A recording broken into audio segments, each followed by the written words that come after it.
We're now live on YouTube, so this is gonna be all recorded. So if you want to at any point, you're more than welcome to ask questions in the chat by unmuting your mic, or you could write it in the text channel. But just know that it's gonna be recorded on YouTube in case that matters to you. I'm also gonna go ahead and share my Discord screen here, so you can all follow me along directly here on Discord. Um, Wow, we got quite a few people here. What's up, OX Samix, and we also have Air of Grace here. Welcome, everybody. Noah, welcome. I know I recognize a lot of you from the Academy, but if you're joining us for the first time, welcome. This is the Emerald City Discord, or more specifically, the Emerald Academy educational branch of what we do here.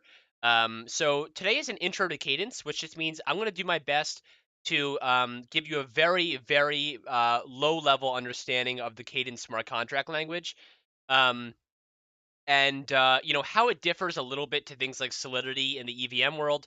And we're gonna get ourselves to deploying our own contract by the end of the session.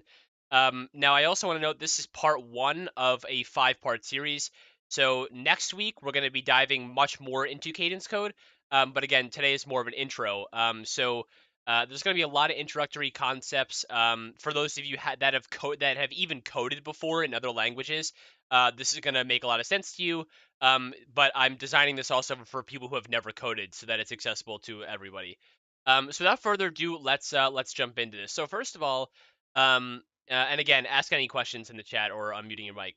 Um, so what is Cadence? Well, Cadence, very simply, is the smart contract language for the Flow blockchain. Now, there are other smart contract languages out there, one of them being Solidity. Solidity is the smart contract language for the whole EVM world. So, Ethereum, Polygon, all that kind of stuff. And I have a lot of experience in both, and I can tell you that I much prefer Cadence. In fact, that's why I live in the Flow ecosystem. My main reason for being here is because I think Cadence is such a strong language and is so nice to use, where I think Solidity is a little more complicated. And we're going to walk through a little bit of those differences today.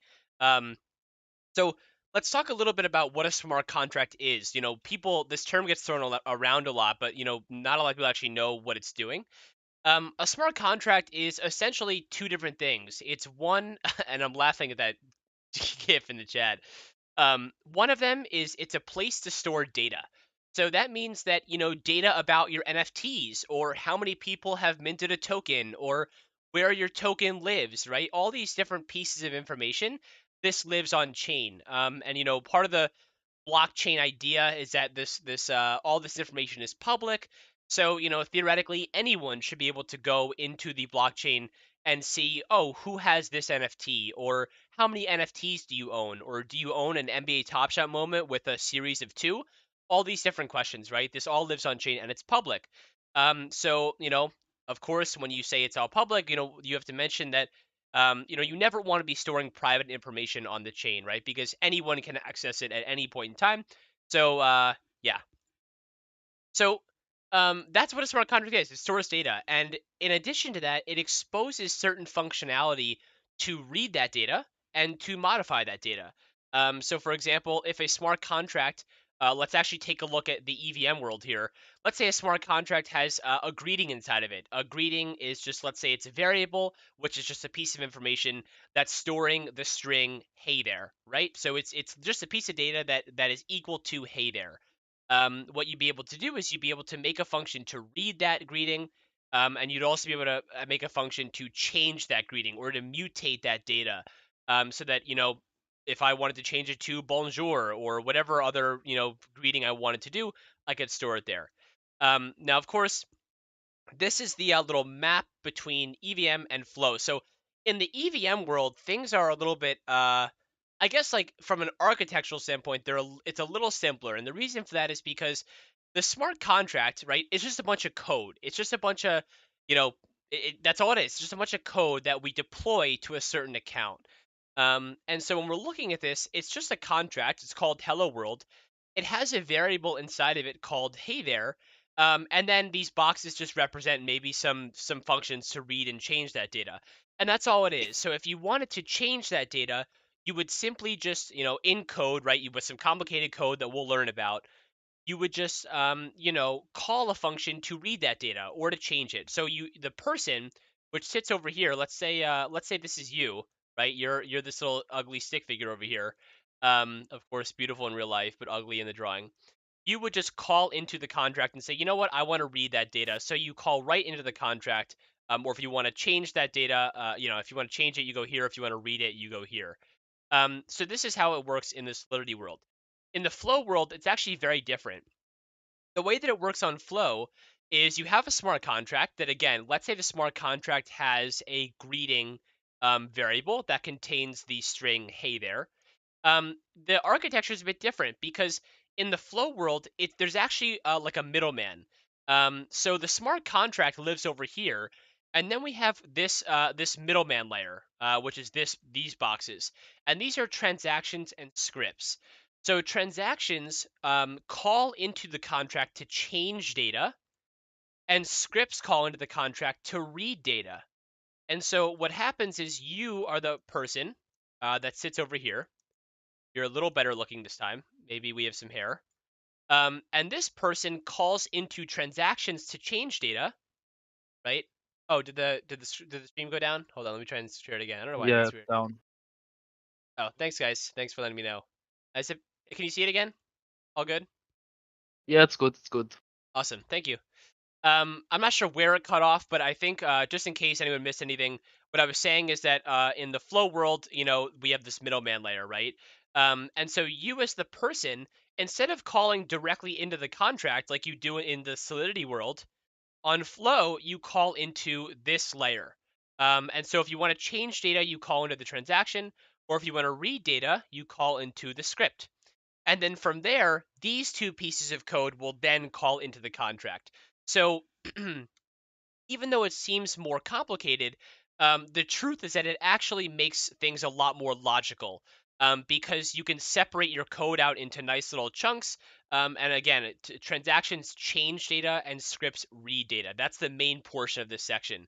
So if all you understand so far is that a transaction is to change or mutate the data in a contract and scripts are to read the data in a contract, then you're good to go. That's all you really need to understand so far.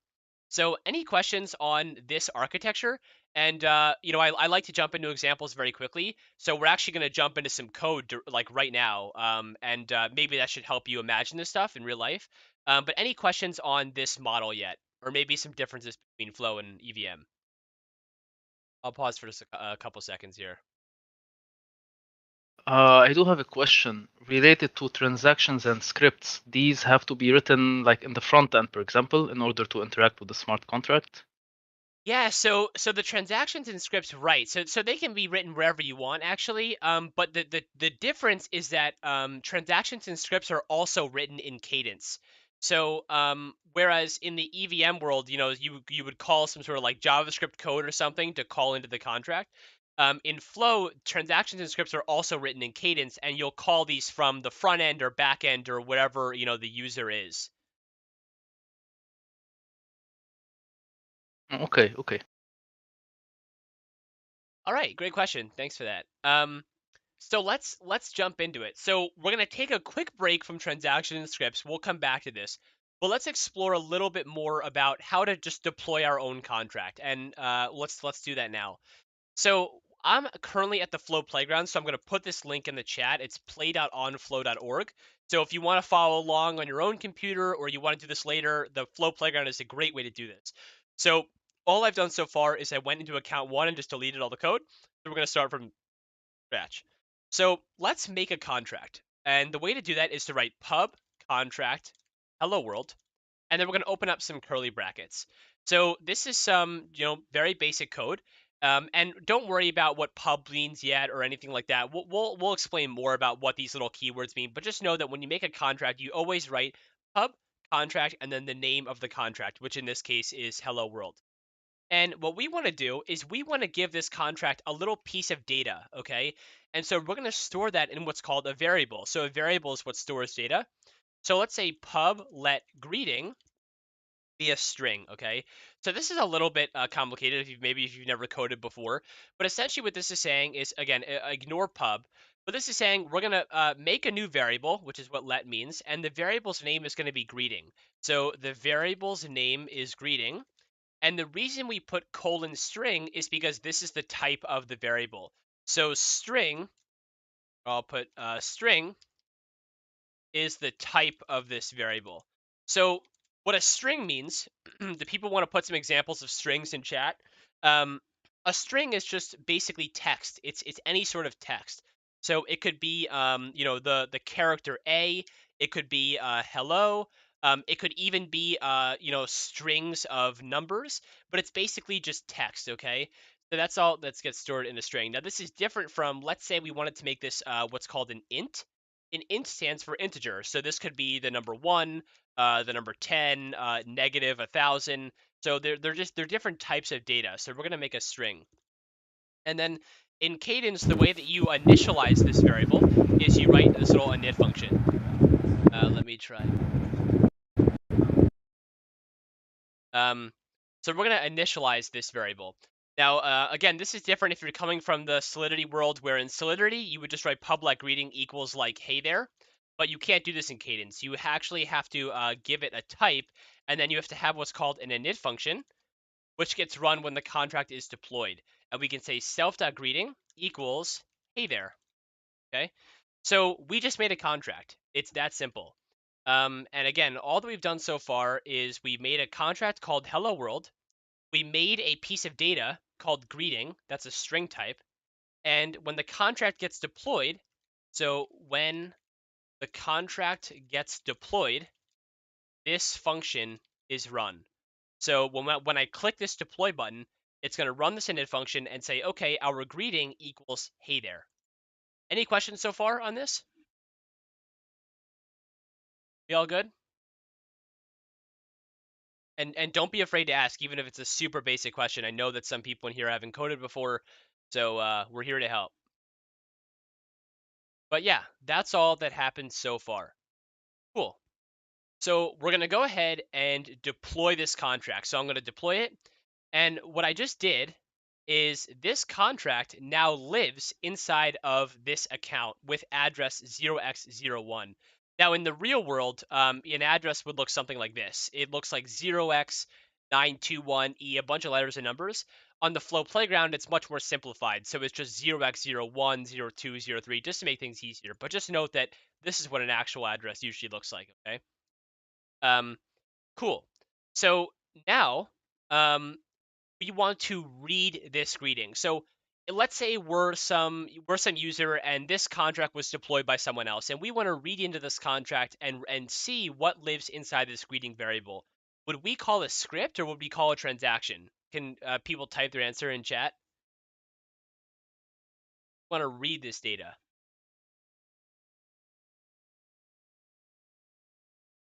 Nice. I'm seeing an answer. Someone thumbs that up. Great. It seems like people agree with Snowdot that we would call a script. So let's go ahead and do that. So remember, in the flow world, scripts are actually different from transactions. So they actually live on this tab at the bottom. We go to the bottom here and look at the script. We're going to call a script.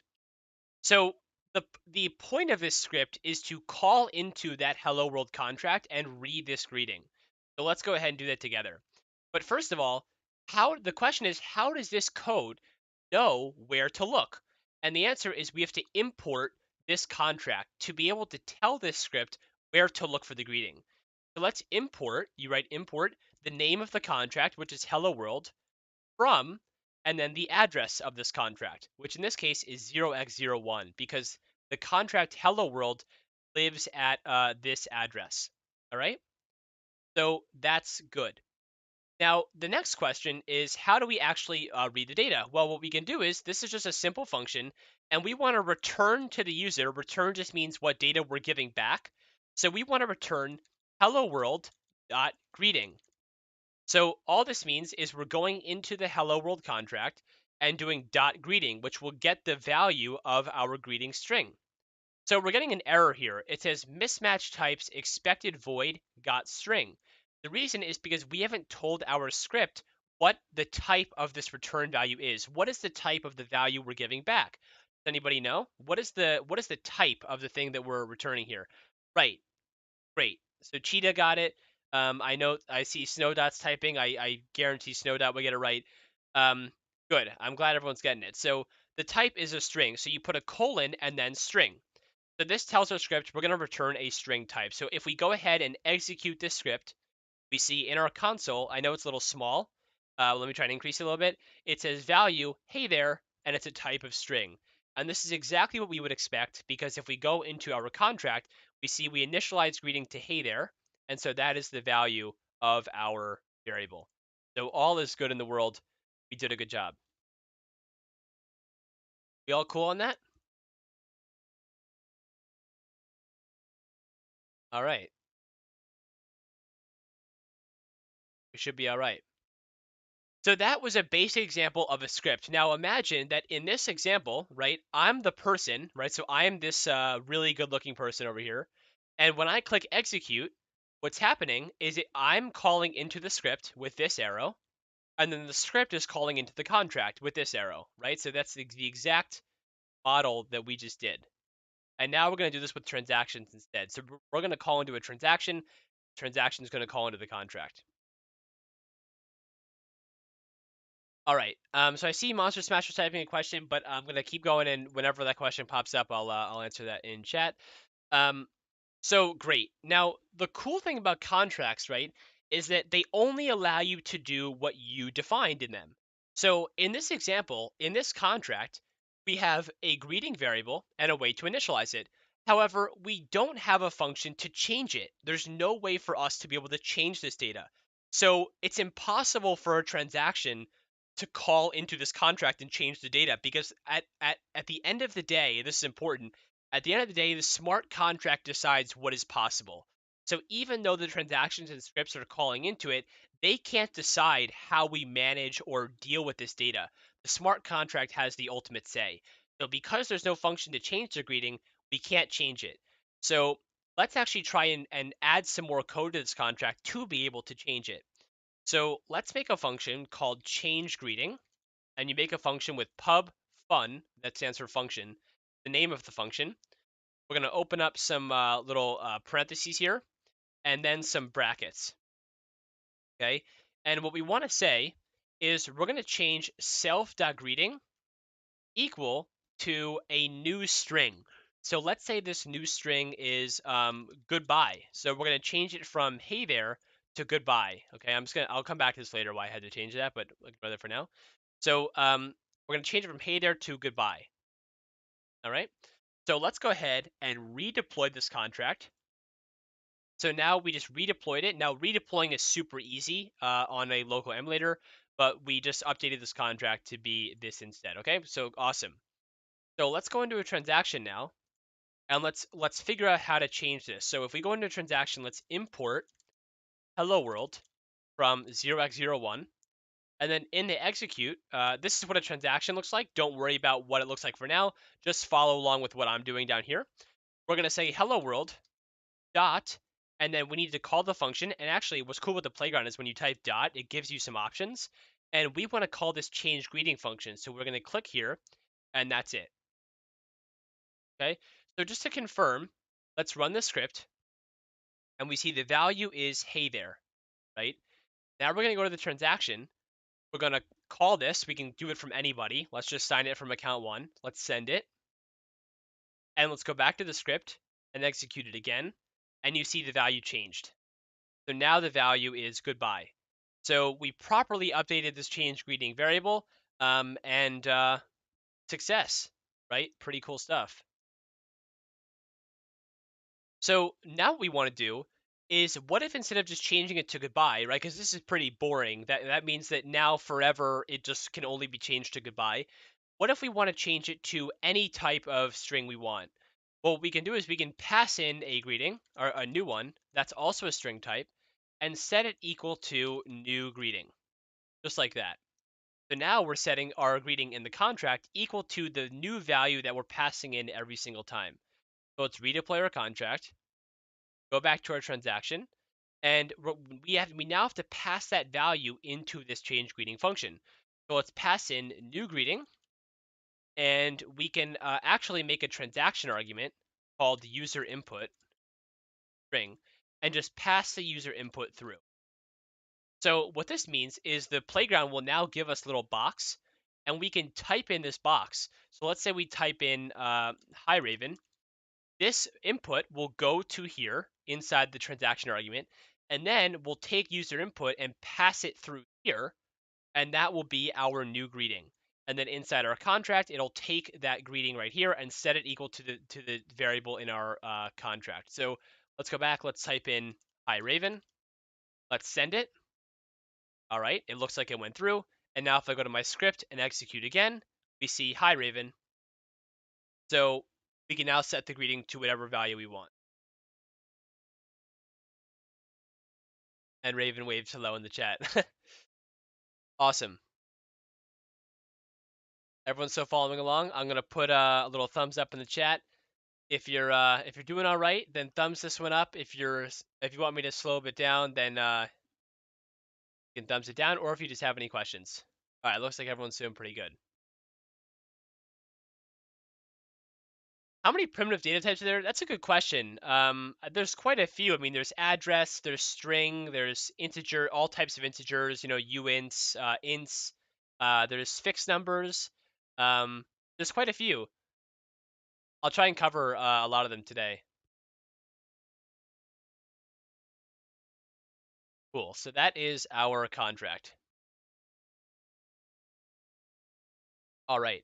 So let's get into some more complicated pieces of data. And this is where things might get a little interesting. Um, so let's actually make another variable. Actually, you know what? Let's work in the script. Let's just work with this. We're going to make a new script here, and we're just going to call this testing. So this script, we're not going to actually call into any contracts at all. We're just going to use the script for some basic testing. Um, so it should be pretty simple.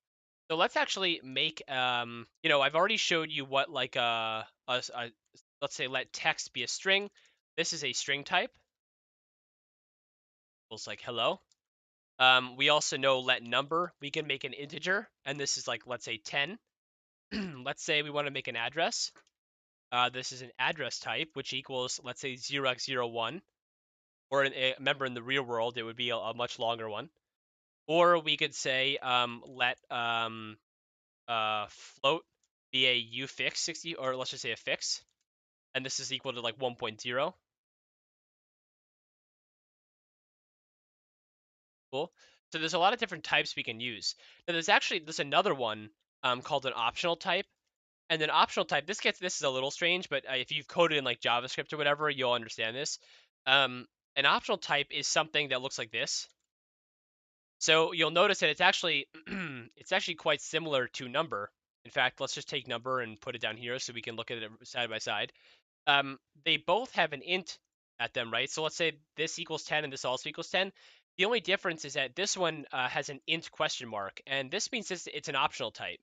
So an optional type, I'll write this here, an optional type means it's either the type it shows you uh, or nil. Nil, which is essentially like null, I guess, in other languages. Um, so this optional type is saying, okay, this variable is either an integer or it's nil. Now, of course, in this case, we know it's an integer because it's not nil, but you'll notice we could also set this equal to nil, and now there's no value here. Whereas in this case, a regular integer, we can't set equal to nil because that's not an integer. It's you know, nothing. But with this case, we can make it nil. Now, this isn't really important when we're looking at it here, but soon enough, when we get into dictionaries, you're gonna start seeing a lot of optional types, and I'm gonna try and help you understand how to what's called unwrap them, which means get rid of the optional. So there's actually a way. Let's take number, and let's set number equal to optional. Now the question is, see this error we're getting here? It's saying, sorry, we can't set number equal to optional because what you're giving me is an int question mark or an optional type, and I want an integer. So how do we go from an optional type to the base type, which is integer? The answer is you can just add this one little character, which is an exclamation mark. And so this exclamation mark will take the optional and what's called unwrap it and give you the value underneath. So let's say this is 10, right? And then we're going to log optional or number. Logging is just a way to like print data to the console. So if we run this, you'll see it prints 10 and it works well because it took 10 and it said, okay, we want to unwrap this optional to give us the actual integer. But let's say this was nil. What do you think is going to happen? Is this code going to have a bit of a problem if we try to run this? Any guesses on whether or not this code will work? It may look like there's no errors, but there's actually going to be a problem. If we execute this, it's going to say error. We unexpectedly found nil while forcing an optional value.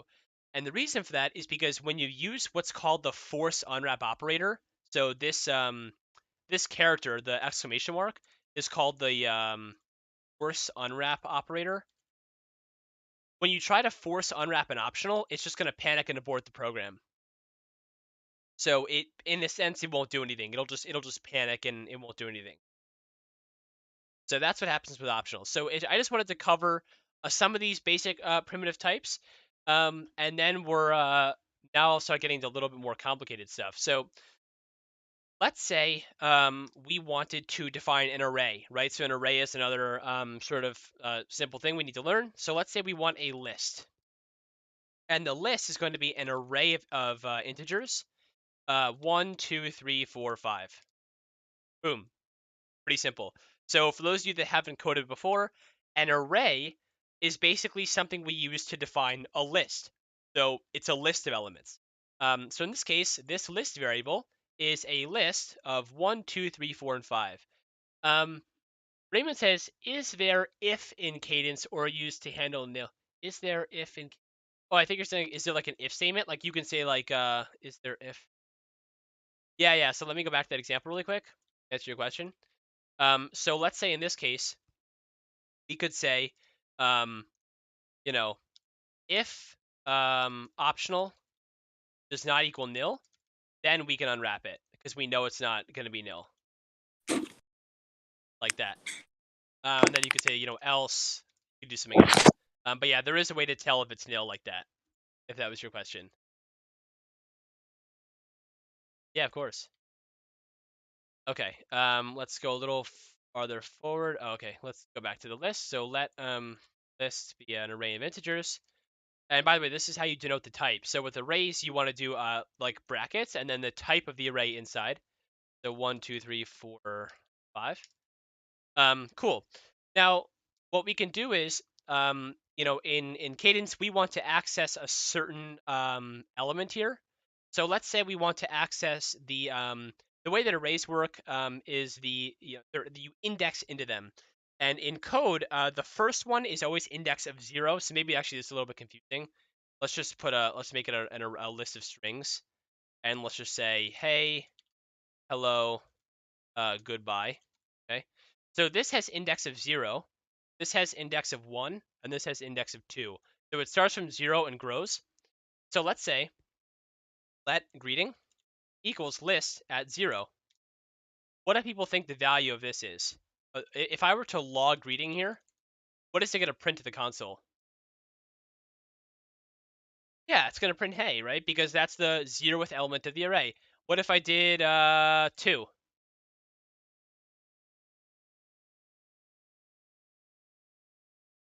Nice. What if I did 3?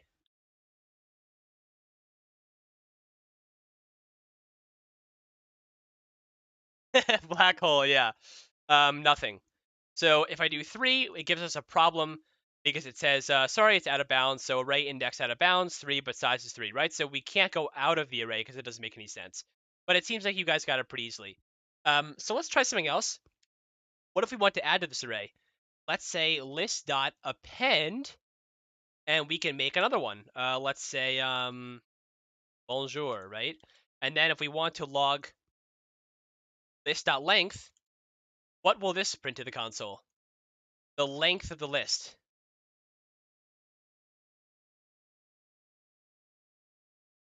Close Monster Smasher. Yeah, it actually print 4. Because the list or the length is 1, 2, 3. Well, it's confusing because this is index 0, but like when you talk about length, it's giving you. You're right, Monster Smasher. So it actually is a bit confusing because when you index into a dictionary, this is index 0, this is index 1. But when you talk about the length of a list, you're usually talking about like just how many elements are in there. So in this case, because there's 1, 2, 3, 4 elements, it's just 4. Yeah, cool. So list at append will add something to the list. So actually, we could even just log the list here, and you'll see that bonjour gets added to the back of it, right? So it gets added to the back of the array. Cool.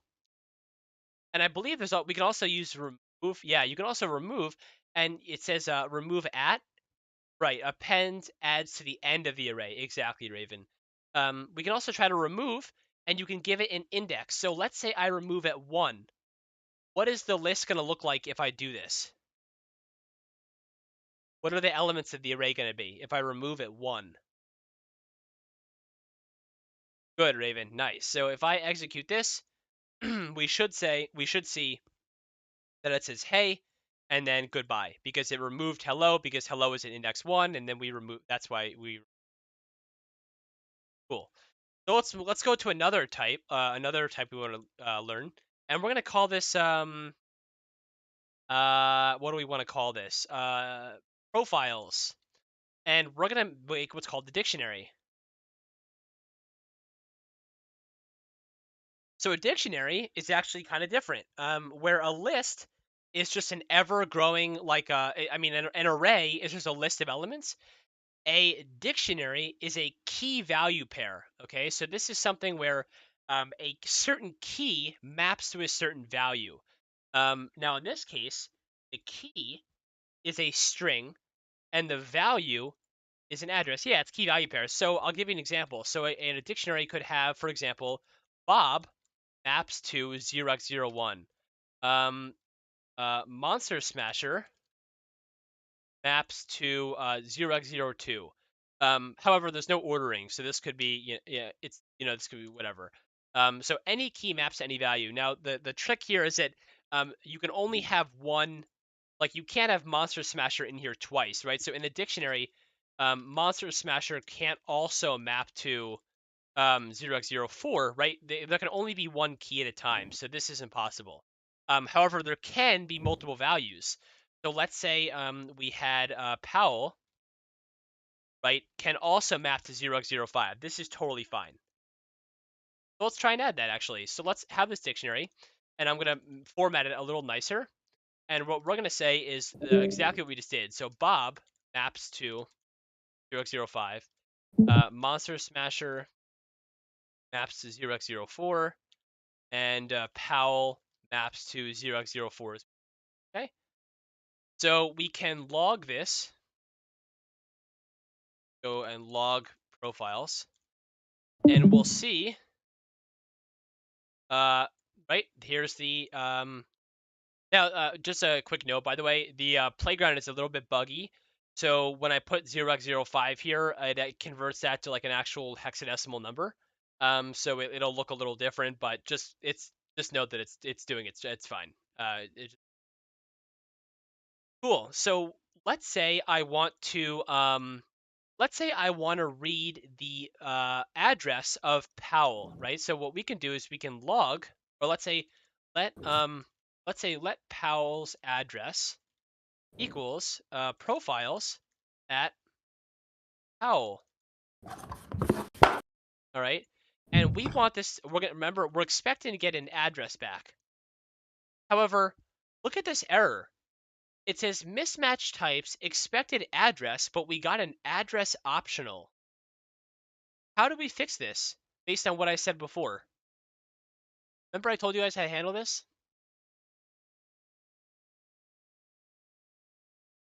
Yeah, so we can use the force unwrap operator. So we can convert this type, because this type right now is an address optional, right? However, if we go back here, we can actually make it an address by just unwrapping it, right? And then we can log Howell's address. And we should get 0x04, which, is, again, different. It's weird, but that's what it is. Cool. Now, the reason for this is because when you index into it, and this is like the main use case for optionals, by the way, is when you index into a into a dictionary, Cadence doesn't know if that value is actually present.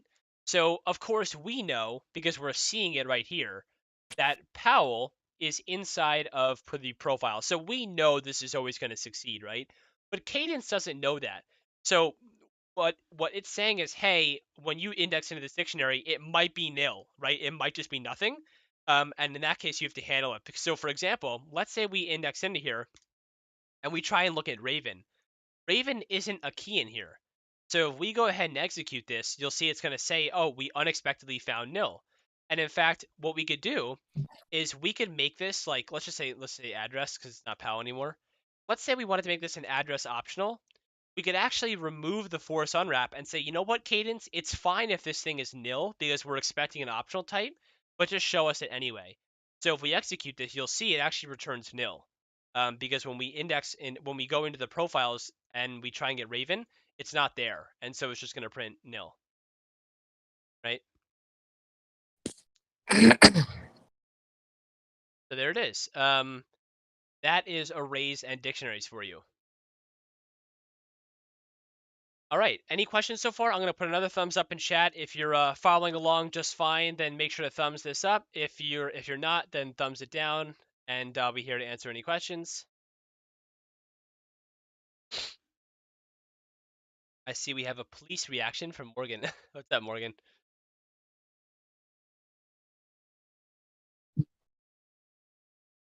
All right, cool.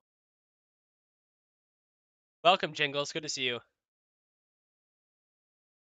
Hey, BZ. Sweet. So now that we understand this, we're just playing around in a script, so it's pretty simple. Um, but let's now make our contract. Actually, you know what? Let me do a quick pause. I want to make sure I got everything I wanted to do. By the way, there's a whole course on Cadence that we have here at Emerald Academy, and I'm basically doing like a sped up version of it. So I just want to make sure I'm covering everything. Yes, okay, we're good.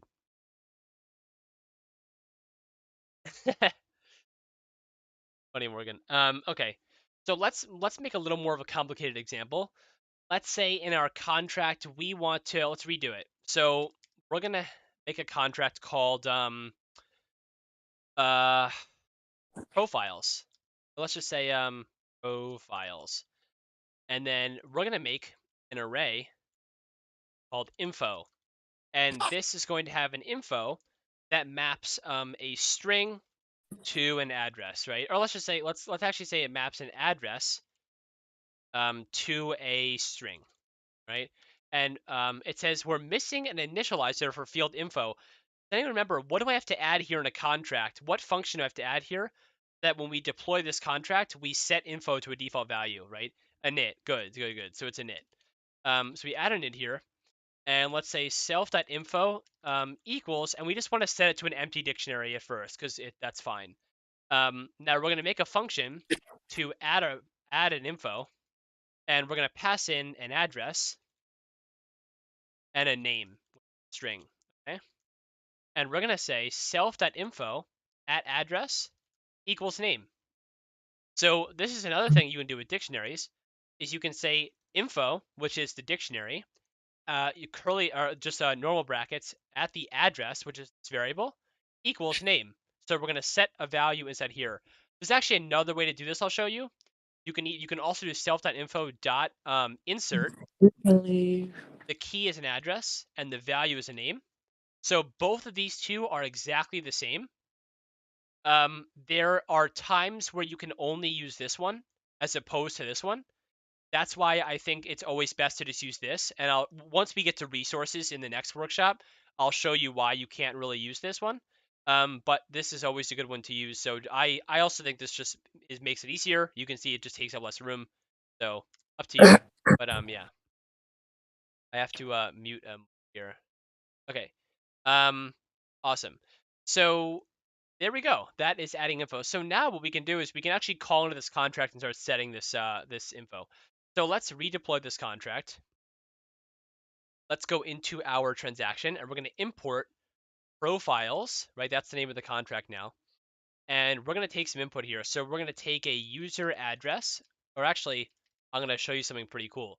So what we want to do is we want to call this function, add info. So let's go here. And in the execute, remember, don't worry about the difference between yet. We'll get there. Say profiles dot add info, and we have to pass in. And I just press tab, by the way. So if you just type add info, you'll see here. And if I just click it, it brings up the arguments for me. So we need to pass in an address and a name. Okay. So where can we get these things, right? Little interesting. So the name, I think we can just get that from the transaction. So let's say we just want a user, let's say a name. It's a string. This name will get input by us and then go down here and become the argument, right? Now we just see an address. So we also could just add an address. That's an address type. And so now in the playground, it'll allow us to type in these two values and it'll pass it through right here. Okay. Um, just like that. Yeah. So cool. So let's do this. So let's pass in a name. Let's say we want to pass in snow dot, and the address is going to be, let's say, 0x04. And we're going to call this with anyone. It doesn't matter yet. We're going to send it. And actually, at the end, let's just log done so that we know the transaction was completed. So let's send that. And we get done, right? So boom, it just executed. So let's go to our script and try and read that info. So let's import profiles. And we want to return profiles.info. Okay. And remember, the info type is a dictionary that is an address, a string. So that is the return type value. Okay. So if we execute this, we should get, now again, in the playground, it logs data kind of weird, but anyways, you can kind of see that it maps 0x04 to no dot. So it logs it kind of weird, but yeah. Yes, we should snow dot. Just for the sake of like trying to slowly build complexity, I haven't gotten there yet, but I'm actually going to next. So you're totally right. Um, so let's actually go to what was the next thing I wanted to? Oh yeah, one thing I wanted to show you, by the way, is you'll see that sometimes it gets really annoying to have to use function arguments like this. You'll notice that when you have a function, right, you put the name of the argument and then the type, name of the argument, and the type. This is called an argument label. So if right here, when we look at this, this is an argument label. So it's a little bit confusing because I name these things the same, but let's just say username and then like user address, just so that you can see the difference between these two. Um, these two, right, this and this are the actual values. These are just the argument labels. If you want to, you can actually get rid of the argument labels by putting an underscore and a space, and then an underscore and a space. And what that allows you to do is you can not have to use argument labels. So just in case anyone was curious, I don't know why it's giving us a problem. I'm uh yep, you're you're right. Thank you, Raven. What a legend. I forgot to redeploy, so if I just go ahead and do that, so you'll see this actually works. Um, just in case, I always, I personally, I always use argument labels because I think it helps read the code. But just wanted to point that out. Redeploy again. Go back and replace these. Back. Monster Smasher says, "Can we do method overloading?" No, that doesn't exist. Well, kind of, but well, we will get there, Monster Smasher, next week during, I think, workshop number 3, or no, I think workshop number 2. So on Monday we will get there, Monster Smasher. The answer is kind of. Okay. Oh my God, and I'm getting memed in chat. That is so funny. For anyone watching the YouTube stream, this is what I'm looking at in chat right now. Cool. So back to Snowdot's point. One thing that's actually pretty cool that we haven't talked about the differences between prepare and execute yet. But all that's important, I guess, for now is what if instead of passing in a user address, we just wanted to, we wanted to make it the address of the person signing the transaction. So let's actually get rid of this argument. So we no longer want to take in this input. And instead, what we're going to do is go into the prepare statement. So in the prepare statement, so the prepare statement is this is where we access information about the signer, and this is where we perform everything else. Okay. So in the prepare phase, we're later down the road. So don't worry if you don't understand this too much yet. But later down the road, we're going to talk about how to like withdraw NFTs or how to withdraw flow token. That all happens in the prepare phase because this is where you have access to what's called the auth account. The auth account is the most dangerous type in all of Cadence. What that means is if you have someone's auth account, you can basically take complete control over their account, okay? Um, and the only time you ever get access to someone's auth account is when they sign the transaction. You have it inside the prepare phase. So again, it's a very dangerous type, but what we can do is we can actually access the signer address, and it's signer.address. So we simply just access the address of the signer right here. And to pass this into the execute stage, what we can do is make a local variable called signer address. I always just use capital syntax. I don't know why. I just like it for some reason. And say self.signer address equals the signer's address.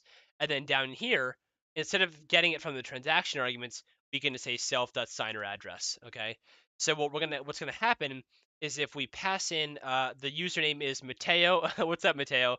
Let's pass in Mateo, and let's say we're gonna sign this from account 4, or let's say account 5. Okay. Let's send it. We see done, and if we go to read the info, we will now see that 5, OXO5, now maps to Mateo. So there we go. Pretty awesome, right?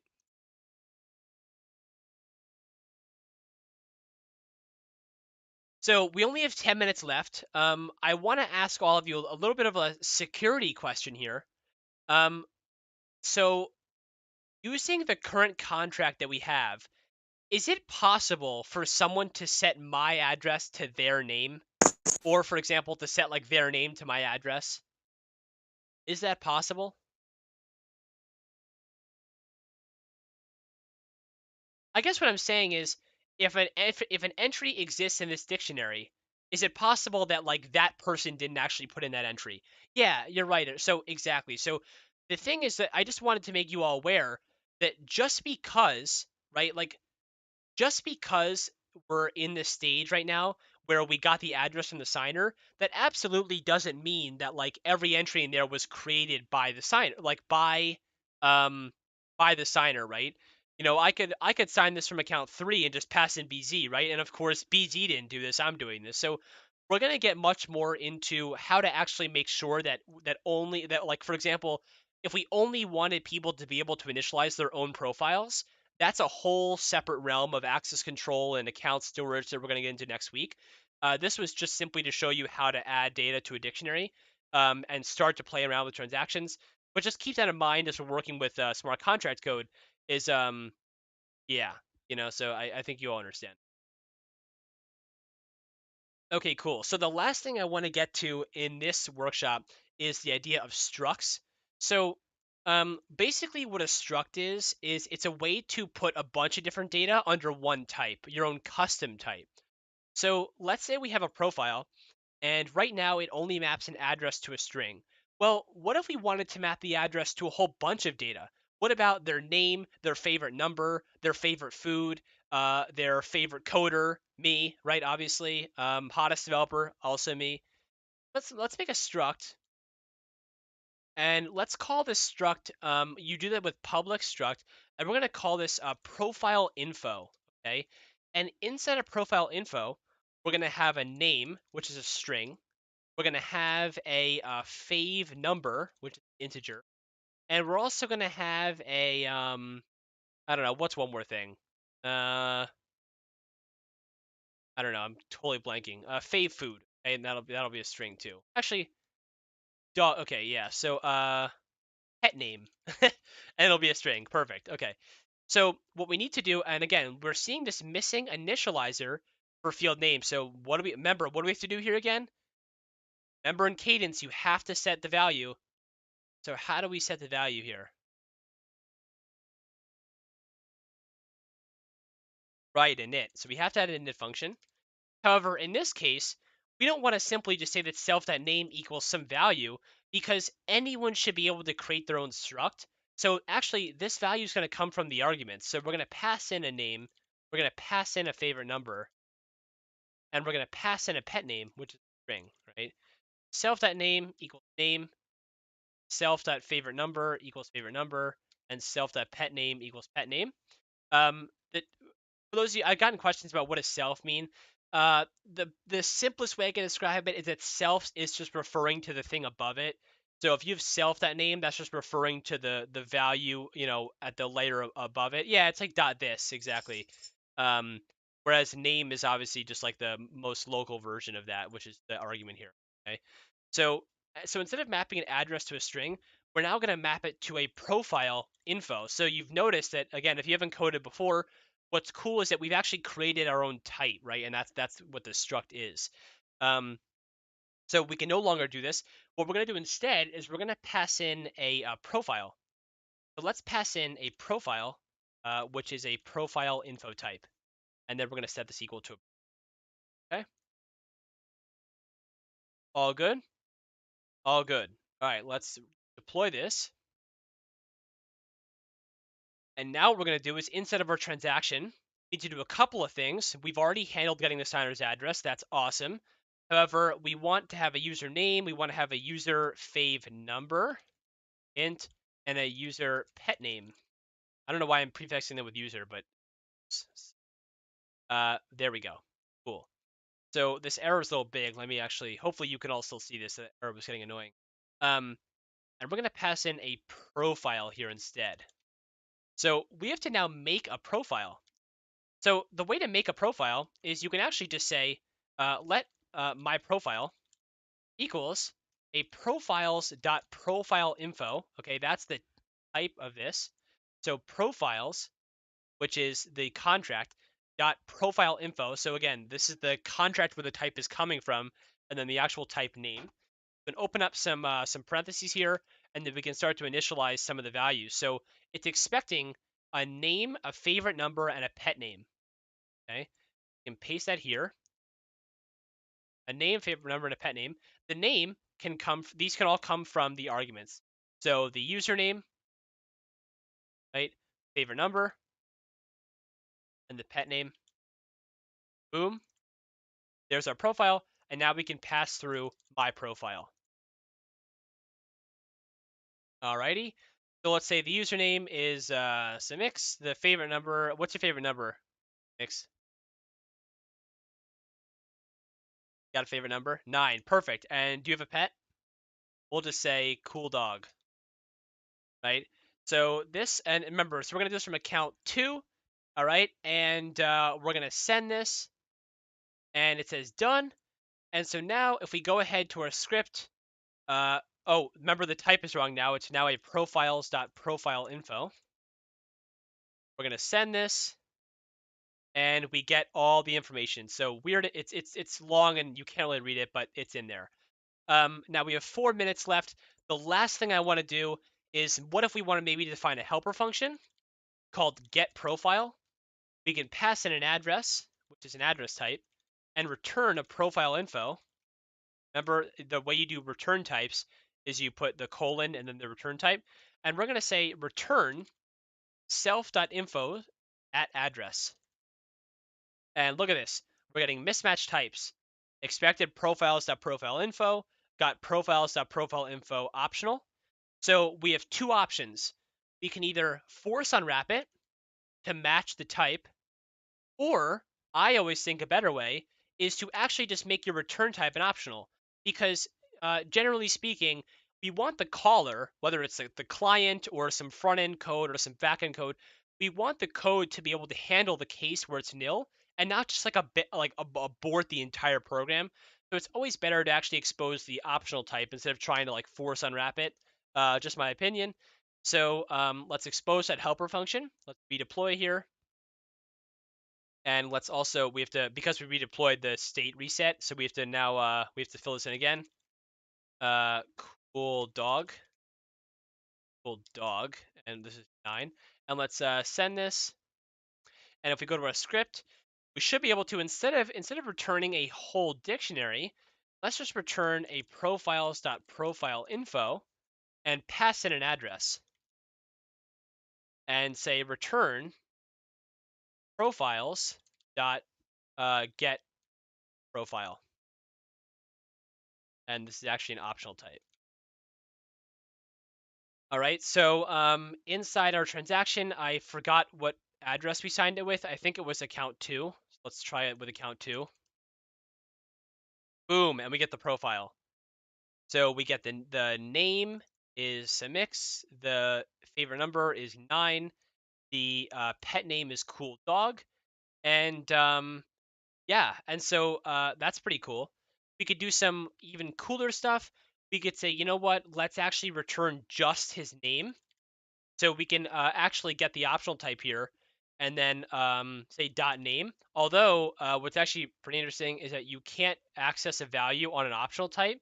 So we actually have to unwrap it first and then we can get dot name. And then it should just give us some mix. We could also just get favorite number now, which is 9. So we could get all that stuff. Yeah, that's pretty much it. I'm trying to figure out if there's any other cool stuff we could do.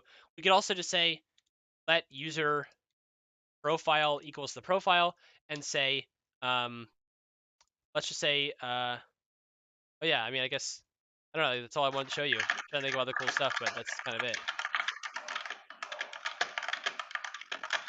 All right, so how's everyone doing? Completely confused, or was that helpful? I hope it was helpful. I don't know. Oh, I'm so glad that this was helpful for all you guys. Um, So just remember, I'm gonna pull up my Discord here. Actually, tomorrow. So if you actually look at the events tab, tomorrow we're gonna have a 1-hour workshop that's just building a DApp. So we're gonna build a DApp from complete scratch. It's only gonna take an hour. It's gonna be very basic, but we're gonna build a whole DApp. And then all of next week we have on Monday, Tuesday, Thursday, and Friday we have more Cadence sessions where we're actually going to start diving into a much more complex code to help you all with your projects. So that's that.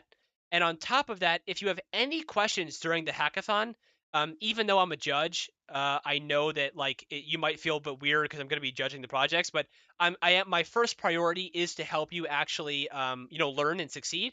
So if you have any questions at all, go ahead and ask inside the developer forum. We'll answer right away. So any Cadence questions, any DApp questions, just ask in the developer forum. And I wish you the best of luck, and hopefully I'll see some of you tomorrow for the DApp or next week for the Cadence. I'm so glad you all enjoyed this, and thanks for participating. Also, one more thing I will say is so this is Emerald Academy, and we have a whole Cadence course, like an entire course on learning Cadence on GitHub. You can walk through it chapter by chapter. If you found this helpful, I'm the one that wrote this course, so it maybe will be helpful for you. It's free. Maybe it'll help you. Whatever. Check it out. That's it. So, anyways, so I'm gonna start office hours now for 15 minutes. If you're done with the workshop, you feel free to leave. Otherwise, I'm going to stay around and answer questions. Um, that's it. Thanks, everybody.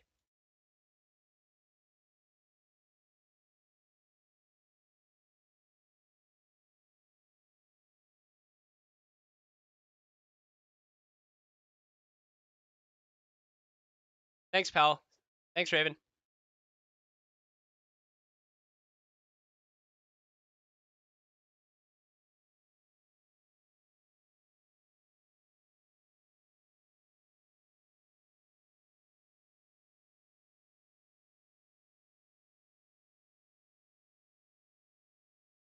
Of course, Rico. Thanks for coming. Hey Jacob, can I ask a real quick question? Yeah, of course, Raymond. Are these recorded? And if so, like, where are you posting them? Yes, they are recorded. They are recorded on my YouTube channel. So let me actually pull that up for you. In fact, it should still be live, but if you just go to my YouTube channel and go under the live playlist, it should be right under there. Okay, perfect. So tomorrow will be there, right? Exactly. So it'll be recorded there too. Cool. Thank you. Appreciate it. Yeah, of course.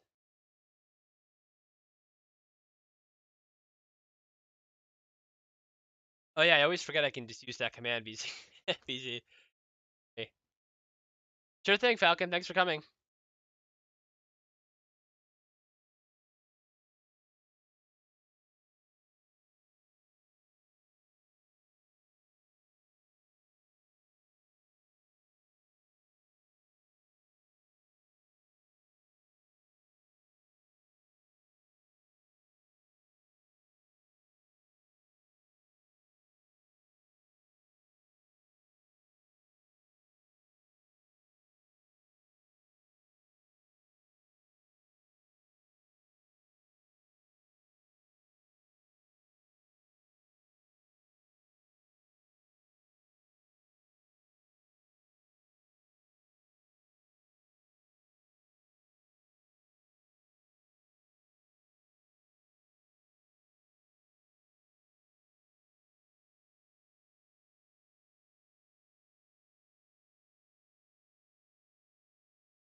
Is there a way that I can turn off the dev wallet from no longer changing the account A's wallet address? You have new updates and oh, does it do that?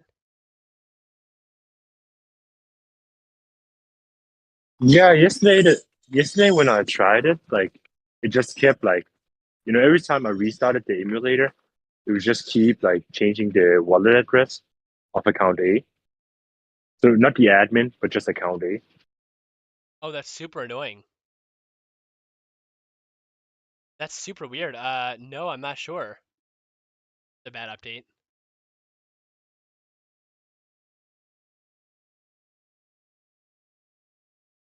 I do have a question Sure. related to next sessions. Will they include like how to mint an NFT, how to set the metadata, these things? Yes. So the final day, which is next Friday, we're gonna take all of our concepts and we're gonna do a whole NFT example.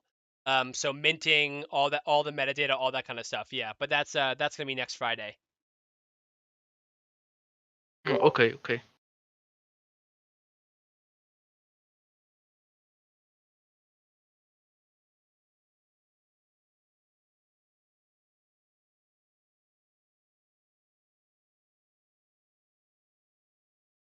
Would you be mad or flattered?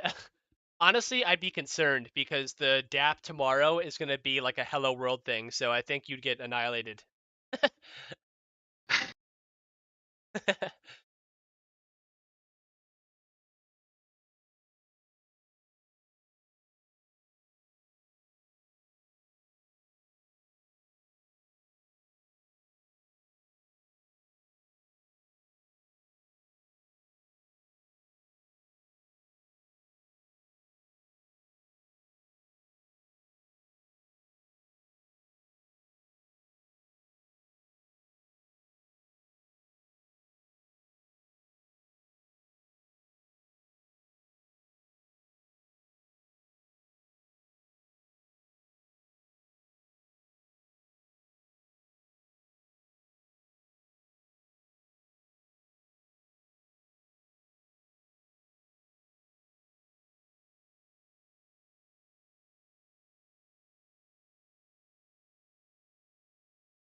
Those that are new to Flow, what are the top research to check out? That's an awesome question, Snowdot. I will give you just for context, we run like the whole Emerald Academy thing, and of course, like you may think that's like me just like saying this because we run it, but I genuinely think that the best way to start to learn cadence is this beginner cadence course here. I think the best way to learn dApp development is there's multiple ways. Although we also have a beginner dApp course. Um, I would say I have a whole YouTube series actually. If you want to check that out, it's actually under playlists, and here there's an entire like learn cadence playlist if you want to check that out too. Um, so those are the top resources I would say for cadence. Um, Although for dApp, you might be able to check out Kitty Items. Kitty Items is like the flow example repository for building dApps. However, personally, I think that Kitty Items is like super overcomplicated and not a great example. So I would stick within the Academy if you'd like. I just think I think it's dumbed down resources that are really nice.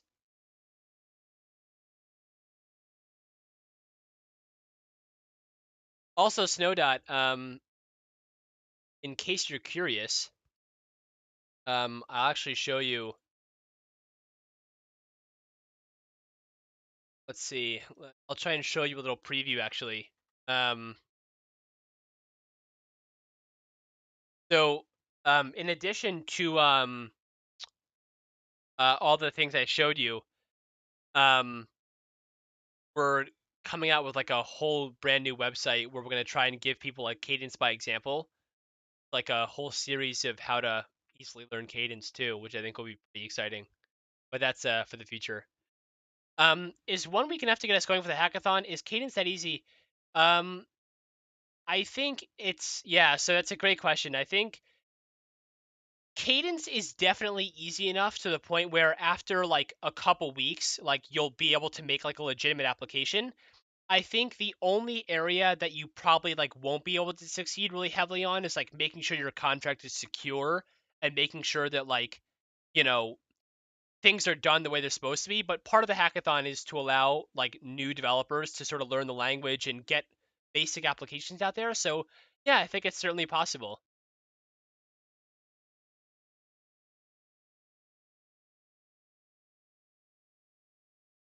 And of course, after you submit your application, there's is always room for learning more complicated cadence patterns and stuff like that.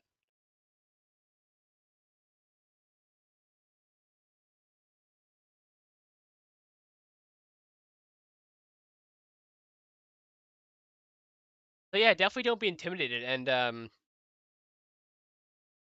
bet you'll do great.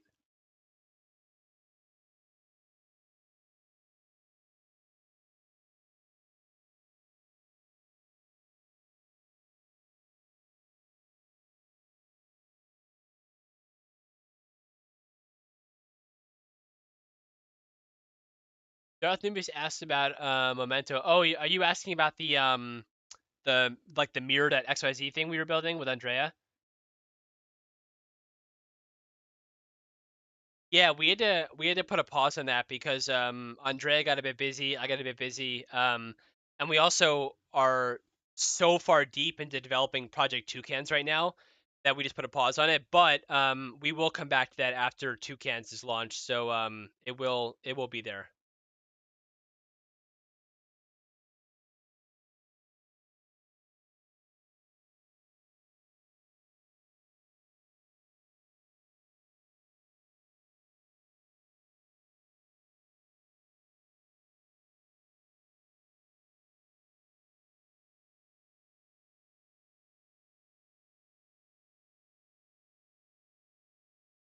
Yeah, it is busy times.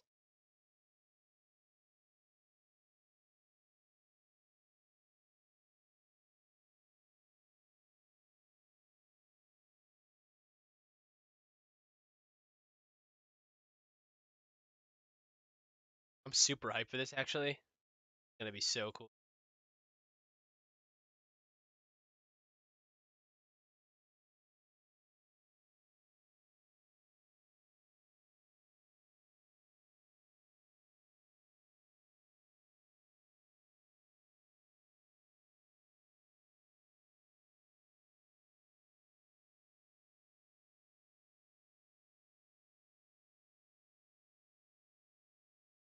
All right, we got a couple minutes left.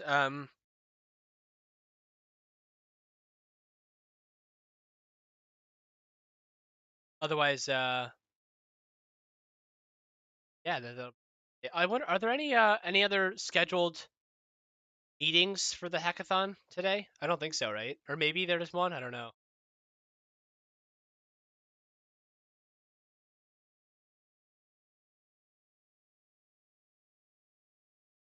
Oh, I actually want to know how you would do this. The egg NFT image changes depending on functions being called, like incubator or hatch. Would do it differently. Good question. We do then how this contract handles these. All right, let's try it out. Is it okay that I'm showing this on stream, by the way, or no? Yeah, of course. It's all open source always. Okay, cool. Cubase. Yeah, if you go to the init of the initialize of the contract, you can see that that's where I just like initialize like these dictionaries of it, like with images, right? So depending on like the functions that are being called, like hatch or incubate in the NFT resource, it's going to change the image. I'm just wondering if you would handle this. You probably would handle this differently, but I just don't know how. Interesting. So, you're saying if there is a image in the beast, then set it to that image. Otherwise, set it to the default image. Yeah, something like that. As a Egg, dictionary. egg.image is Oh, the default. like Oh yeah. I mean that's fine. I mean, I guess like do you use that elsewhere, like egg that oh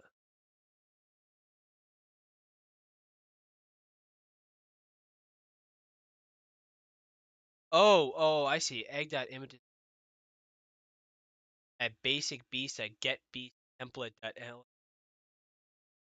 I guess the question is why is there's like a double index going on, because like you're indexing into the beast template and oh, I see, because a certain beast image maps to a certain egg image. yeah, based on the element type. No, that's fine. I think this is pretty good. I think that's fine.